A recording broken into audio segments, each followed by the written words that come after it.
Greek civilization spans more than 2,000 years, longer than separates the ancient Britons from television. It stretches from Mycenae, where Homer's Agamemnon reigned and was murdered over 3,000 years ago, to the Parthenon of Athens in the 5th century BC, the greatest building of its kind in the world. In the evening of Greek civilization, it reaches to the Santa Sophia of Istanbul, the ancient Constantinople. These are magnets that draw us to the Greek world, again and again.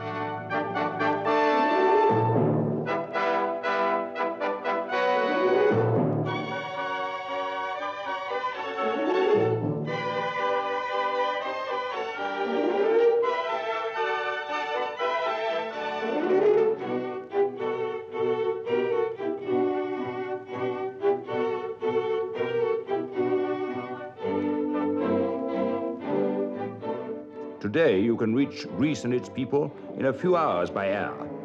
But Greece was always meant to be approached by the sea, and by the sea we all went, although that involved the Channel crossing and the continuing rigors of an overnight journey by train across Europe.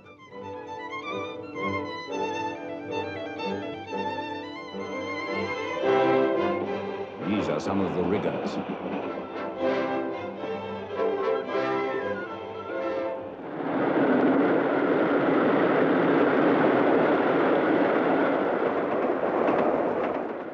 Venice. One's first destination is inevitably Venice. After all, Venice was for 1,000 years the commercial capital of the Mediterranean, and in more senses than one was an heir to Greece. St. Mark's, built about the time of our Battle of Hastings, is a mature child of the Byzantine world, which was at heart Greek. And here on St. Mark's are those famous bronze horses of the 4th century BC. From Greece they were taken to Rome and on to Constantinople by the Emperor Constantine. In 1204 they were taken to Venice by those ghastly Venetian crusaders. In 1797 Napoleon took them to Paris, and finally after Waterloo they went back to Venice. These much-traveled horses are not merely superb examples of Greek art. Their involuntary wanderings reflect the Greek spirit of adventure. Everywhere in Venice you find links with Greece, not many in the pure Greek tradition, but links with Constantinople, which began life as the Greek Byzantium and was the meeting place of Europe and Asia, as indeed it is today.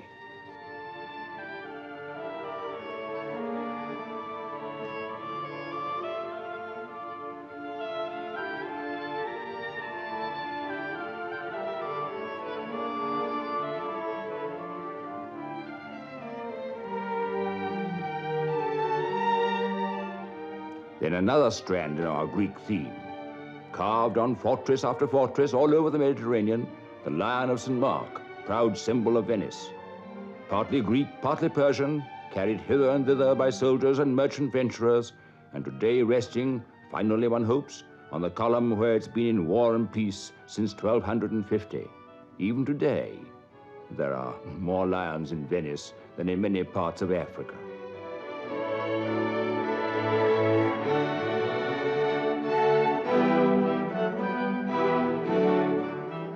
My own memories of Venice go back to the First World War, and I can't help marveling how much of man's glory has so far survived his own destructiveness. Venice in 1917. The great soldier Corleone had gone into hiding, the most dramatic equestrian statue in the world. There's a man for you. Just look at the fellow. The splendid brutality of the Middle Ages in every line of him. In 1917, the Greek horses too were safely put away. Only the Lion of St. Mark defied the bombs unshielded. Today, 40 years later, you might think this place was still the center of the world.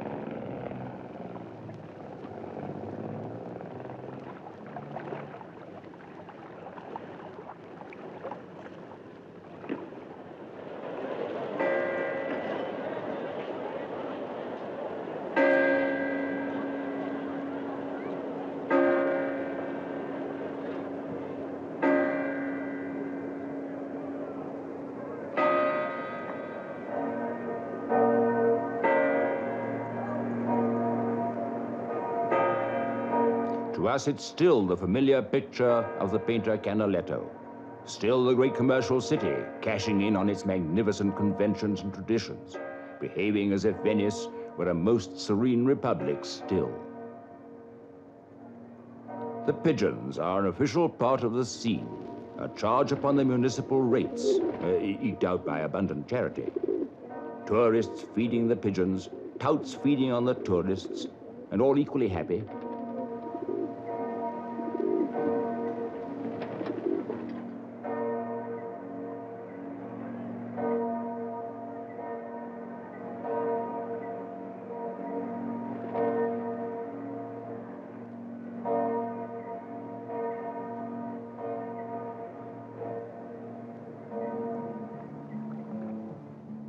Let us not frown too much on this Venice of the tourists.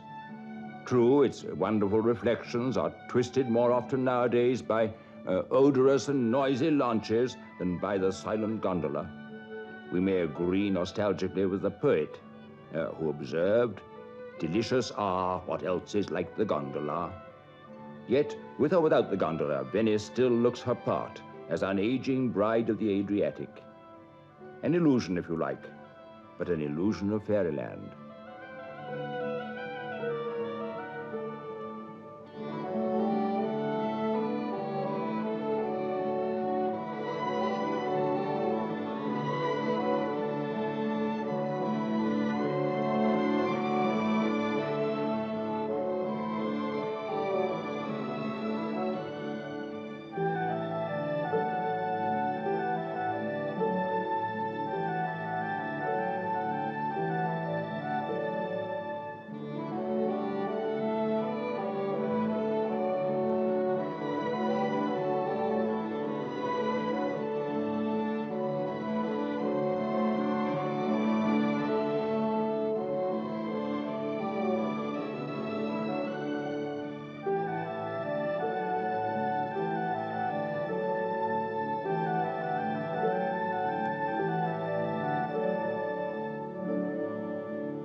And now the cruise was taking us into that Adriatic Sea, into which in the days of her greatness, Venice was remarried solemnly every year by her chief magistrate. Our ship followed almost exactly in the wake of the old Venetian crusaders.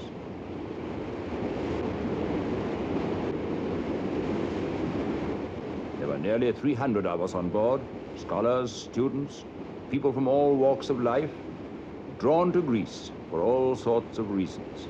I discussed the extraordinary pull that Greece still seems to have on us with Sir John Wolfenden. Well, I suppose one of the chief attractions, the first attraction, is the actual country itself, isn't it? Yes. Mountains, rivers, streams. But besides that, you know, there are the things that the Greeks put there as well. Your temples and statues and theatres, all those things we're going to see in the next few days. Well, now, we tourists, we're going here with, I suppose, with various purposes. Some of us are interested in temples, and some of us are interested in flowers. Mm.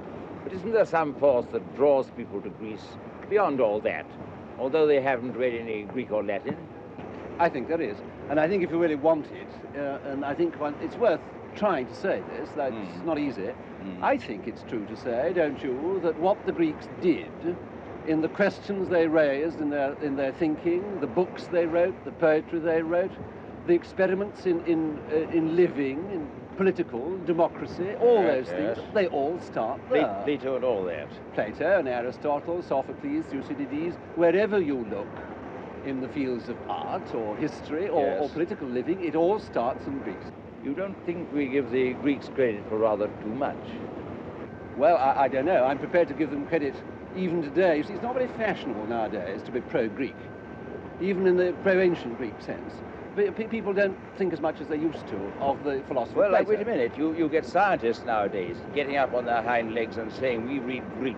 We're all for humanistic studies and so on. Is that simply to show their broad-mindedness, or is it really a genuine fact? Well, I would have said again, you see, that science starts with the Greeks. I mean, wherever you look, you start there. Well, I yes. would go so far as to say, myself, if I were really pushed, that Western civilization, as we talk about it, including American civilization, the whole of Western Europe, really, when you get down to it, what it doesn't get from the Bible, it gets from the ancient Greeks. Well, that I will argue with you after dinner. All right.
Within 36 hours, the ship reached the west coast of the Peloponnese. We were, quite properly, bound for Olympia, for it is at Olympia that the newcomer most readily finds contact with that sense of beauty and humanity that are the basic contributions of Greece to the modern world.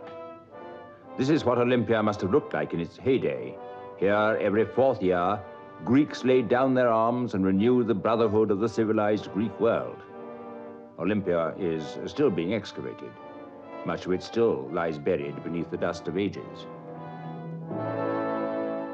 Here, by the river Alpheus, among the pine trees, stood the great temple of Zeus, and in the middle of the temple, one of the 7 wonders of the world, the gold and ivory statue by Phidias. Alas, it has gone the way of all gold, and so too has the great temple, its columns thrown down by men or earthquakes. Before the games, Zeus, father of the gods, was honored for a day and a half.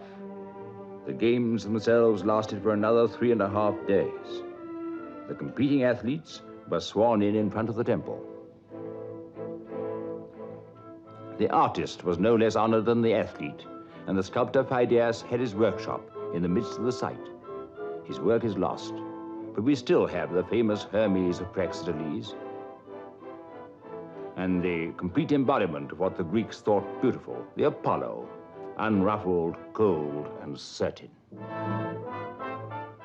If any competitor cheated, he was made to put up a statue at the entrance to the stadium. The bases of some of these sculptured penalties remind us that not everything was cricket, even at Olympia. Of the stadium itself, only the starting line is now visible.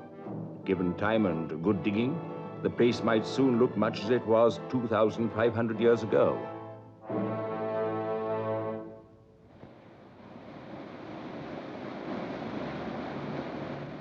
Back on the ship, now bound for Corinth and its canal, I discussed some of the features of the Olympic Games with Francis Kinchin-Smith of the University of London. But during the whole of the Games, peace was enforced upon the whole of the Greek world, wasn't it? All wars stopped. It's Yes. an amazing thing that for over 1,000 years these games were held every 4 years, and wars stopped Well, they all went over in- the Greek world. The Games themselves, were they a straight show, or was there a certain amount of, shall we say, cheating? Before they started, they had to swear an oath that they wouldn't cheat, and the judges had to swear an oath that they would give their decisions fairly and not give any reasons. A very good idea. Very good idea indeed. There were 1 or 2 spectacular and, shall I say, rather brutal elements in the Games, weren't there? There's the Pancratian, for example. I suppose I might describe it as all-in wrestling. That's a very good modern description. Yes, you remember But you remember the story of the 2 Pancratiasts who, in one of the old writers. They'd fought themselves to a standstill and they lay in heaps on the ground about 3 yards apart. And they were level, they were equal. Each done as much harm as the other. And then finally one of them mustered enough strength to crawl over to his opponent, to grasp his little toe and to break it. He won. He won by a short toe. That's a very good story. But there were other stories dealing with pancration that are almost much more brutal than that, you know. They were allowed to do anything they liked, kick, twist, except gouge a person's eyes out or bite. And if they did, the umpire had a long stick and gave them a good whack on the back. Oh, yes. There was an awful lot of that going on. Yes.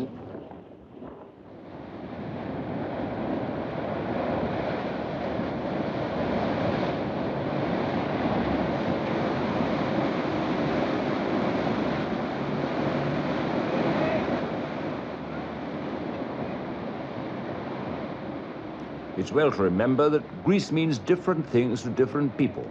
To the Christian scholar, it's preeminently the scene of the propagation of the Christian faith. It was this aspect of Greece that Mr. Pentreath, headmaster of Cheltenham, was lecturing about. In many cities in Greece and in Ionia on the west coast of Asia Minor, we shall in a sense be in the footsteps of St. Paul. On this cruise, for instance, we shall be where he was, at Corinth, in Athens, and at Miletus, because of course Greece was the stepping stone by which the gospel came to Europe. At Corinth, we can stand where Paul once stood. You remember he was brought up before Gallio, the proconsul of the Roman province. The opposition were frightened of him and haled him before the judgment seat. Well, the archaeologists have given us the judgment seat, a platform about 8 feet high and 30 feet wide. And there the proconsul would appear from time to time in state, sitting more or less on the edge of it, and anyone who had a grievance to make could confront the Roman proconsul. So you can imagine Paul being brought by the Jews, standing before Gallio. St. Paul apart, I find little to get excited about at Corinth. It's been shaken by earthquakes too often and has rather lost heart. There is, however, a bit of a very fine temple, one of the oldest in the Greek world, that of Apollo. Even in ruin, it gives one a foretaste of the extraordinary beauty and repose of Greek architecture. We are now going through the Corinth Canal.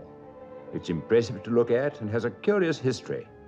Its first sod was dug by that many-sided Roman Emperor Nero, who in the year 67 laid down his fiddle and took up a spade, a golden one as befitted the royal occasion.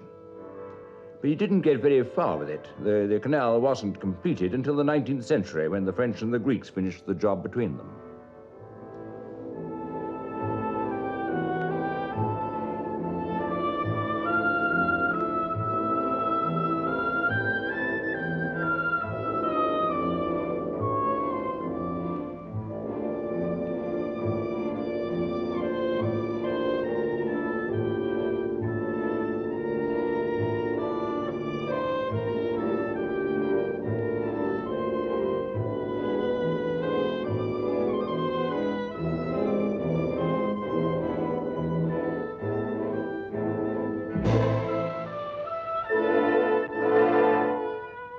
The ship was making for the east coast of the Peloponnese, for sites made famous by the Homeric legends, long before modern exploration showed that they are not merely great poetry, but also stupendous fact.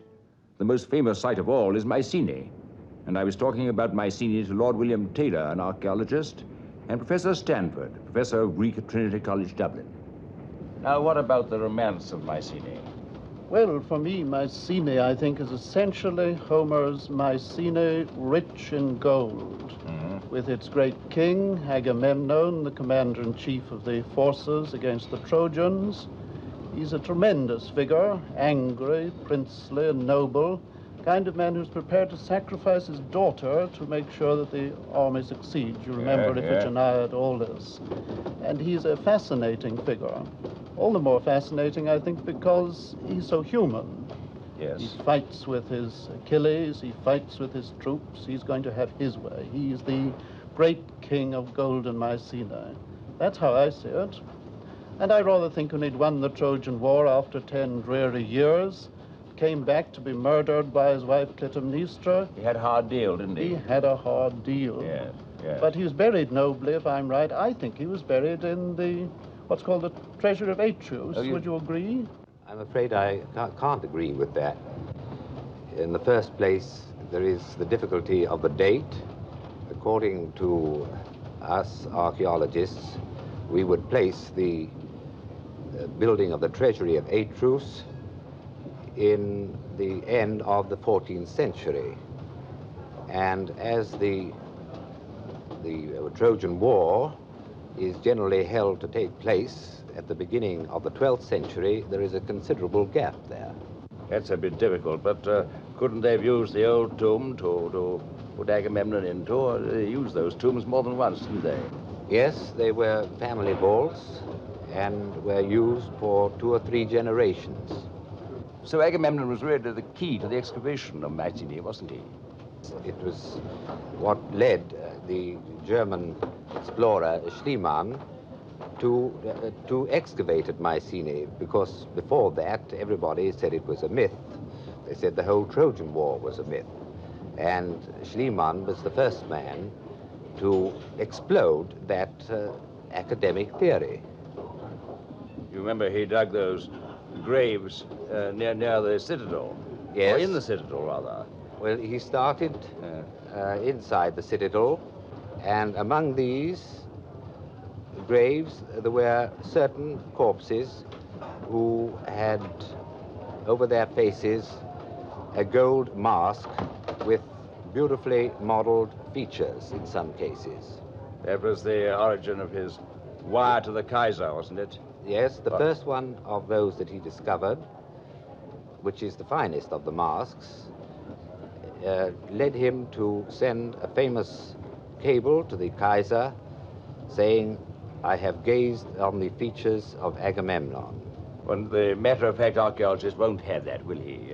Well, that's quite true, because in effect, the face that he gazed on, the gold mask, was 300 years earlier than Agamemnon. Well, there you have it, Stanford. You can't have it either way, can you? The German archaeologist was wrong, and Lord William is not quite sure that you're right. The archaeologist was wrong as an archaeologist, but he was not wrong as a literary man, as a lover of Homer. No. I think the difference essentially is this. I see Mycenae in the background of Agamemnon. The archaeologist sees Agamemnon in the background of Mycenae. So Mycenae still arouses, shall I say, scholarly passions.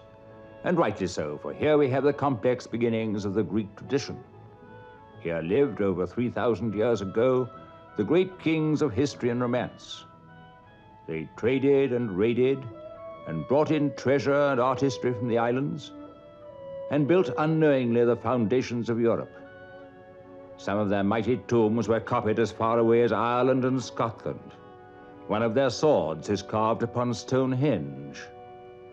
On the rocky slopes, merchants had their houses, and peasants tended precarious fields as they do today.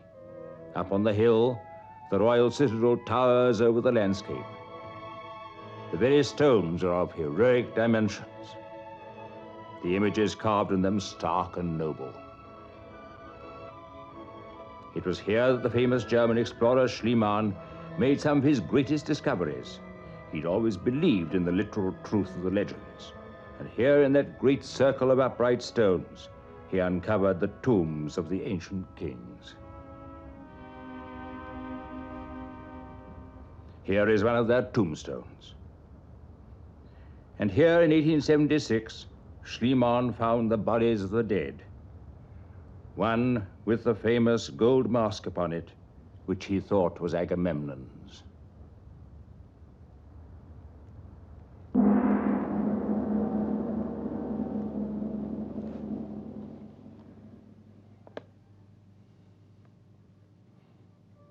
With them lay the armory of heroes, their swords, the jewelry of their women.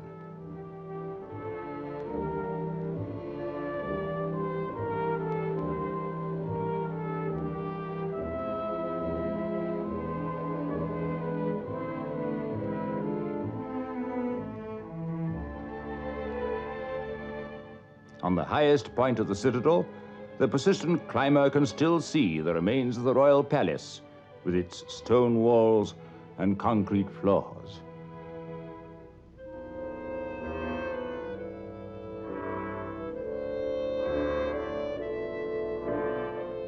Below is the rock-cut cistern for water in case of siege, with its long staircase leading up out of the darkness. 3,000 years ago, the countryside must have been much as we see it today. Greek voices echoed from these walls, for we know now that the builders of Mycenae spoke a Greek tongue and read a strange kind of Greek script. Golden Mycenae, Homer called it. Today, it's a sight and a scene and a memory on a heroic pattern, and as such it dominated our thoughts long after we'd sailed away towards the Greek islands.